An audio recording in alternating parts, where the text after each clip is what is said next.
Hi, it's Janelle from Parsnips and Parsimony, and you guys have been asking for a pregnancy update video. For this one, I'm going to actually sort of cover from about 4 weeks to now, which I'm almost 15 weeks now. So we're going to cover the first trimester, how I felt.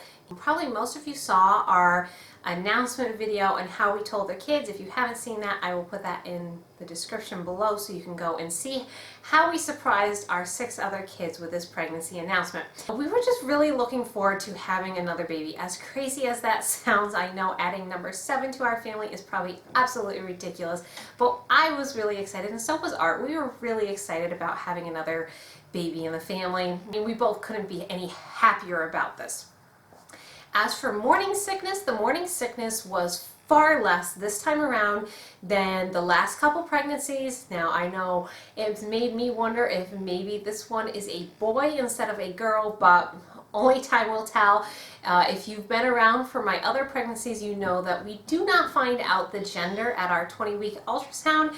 This is a surprise gender, so when I give birth, I have no idea what I'm having. There is that thought that maybe this time it's a boy, and a lot of you guys have started giving me gender predictions, and a lot of the response has been it's going to be a boy.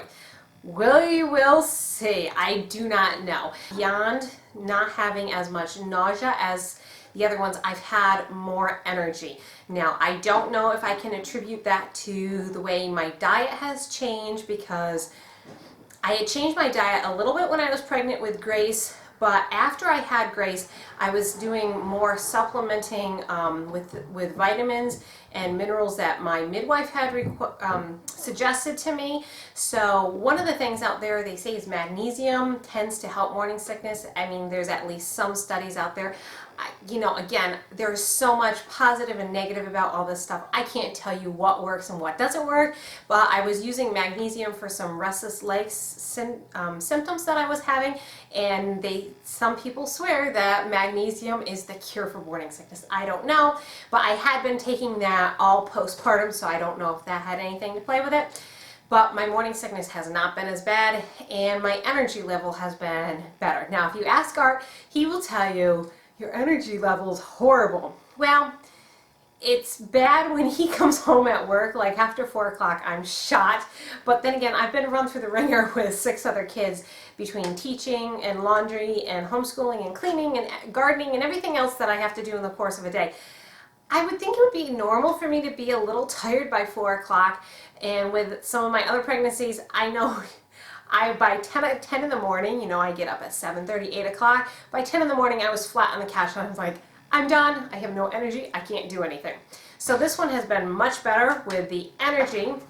The other thing that has been different is I'm not showing as soon with this one as I have with some of the other ones.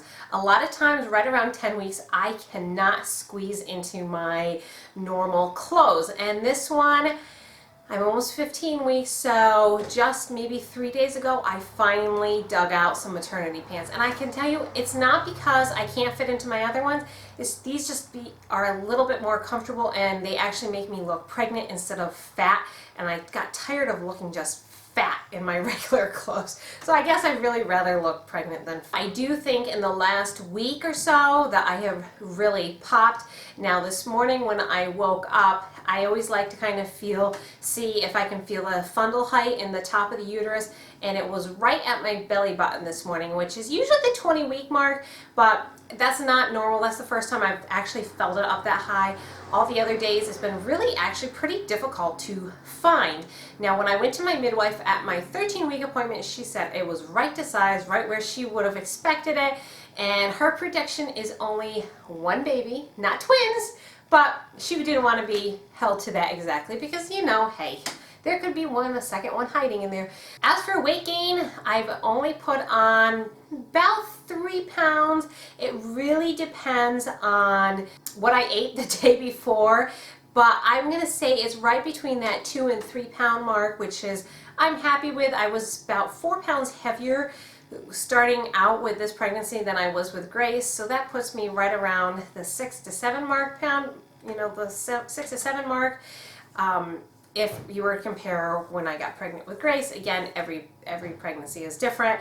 My main concern isn't so much the weight. Yes, I'm concerned with the weight if it gets too much, but I'm more concerned about making sure that I eat healthy and that this baby is growing and getting all the nutrients that it needs. As for cravings during the first trimester, there was one thing and only one thing that I wanted, and that was anything with salt.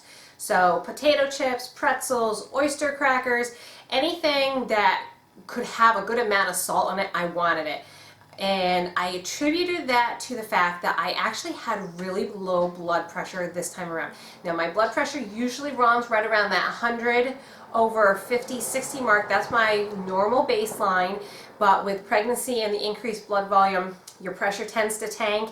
And the lowest I saw it with this pregnancy was 83. I think it was 83 over 56. I could be wrong in that. I know the top number was 83, which is pretty low. Now I was still functioning, wasn't having a whole lot of symptoms of low blood pressure other than the occasional head rush when I bent over to garden and then I'd stand up too quickly, everything gets a little woozy.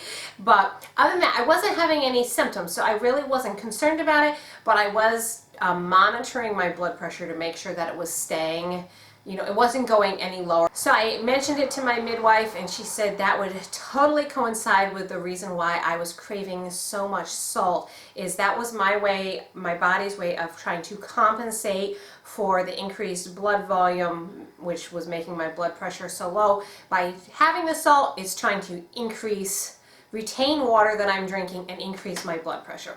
I have not checked it since I went to my midwife's appointment 2 weeks ago, so I don't know if it's still on the lower end or if it's my body's compensated and we're back to more normal. I'm pretty used to having on the lower end of blood pressure, so it's not really a big deal to me, but that would explain why I was craving so much salt. The last couple weeks I've been trying to increase my physical activity level by walking 3 miles a couple times a week. Really concerned about turning into a, for lack of a better term, a blob that can't do anything.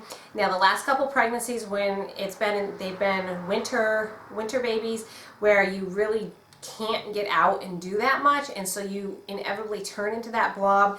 And what I've noticed is the pregnancies the ones that are in the winter get extremely difficult towards the end because you haven't been staying physically fit. It just feels like your muscles can't handle the amount of weight that you're suddenly carrying. And I only usually put on between 25 and 35 pounds. It's not like I put on a ton of weight, but it's still just, it's difficult on your body when you don't keep moving.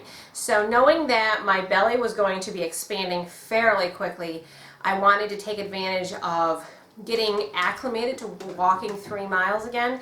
So we've been trying to aim for 3 days a week, 3 miles each time. And so far I have felt fabulous doing that. I know it's going to get harder the longer and the further I get into my pregnancy. This week I started having some round ligament pain, and that's all part of the growing baby thing, and that's exactly what I'm trying to combat by doing the walking. The last thing I want to mention in this pregnancy update is I have really been struggling with staying hydrated. Now I know how important it is to stay hydrated, not only for you but also for the baby during pregnancy, and I have a history of Braxton Hicks and some preterm labor contractions, so I'm trying to be very, I've always tried to be very proactive about staying hydrated, but there's been something about the morning sickness and just not feeling all that good, and the heat outside in the summertime that makes me just kind of feel like blah, I don't feel like drinking. So what I've been doing a lot with that is drinking flavored seltzer water. That's been my trick to staying hydrated so far. If you guys have watched any of the videos on my channel, you saw that I just did a product review on that Marquee tumbler cup. It was the stainless steel one, and that has been a real lifesaver in this pregnancy because I fill it up with ice, I fill it up with seltzer, and it really helps me to want to drink. So I think that's everything for this pregnancy update during this first trimester. I may do a video on the things that I did differently this time around to that I think may have helped me. If that's something of interest, leave a comment below and I'll see if I can put that video together.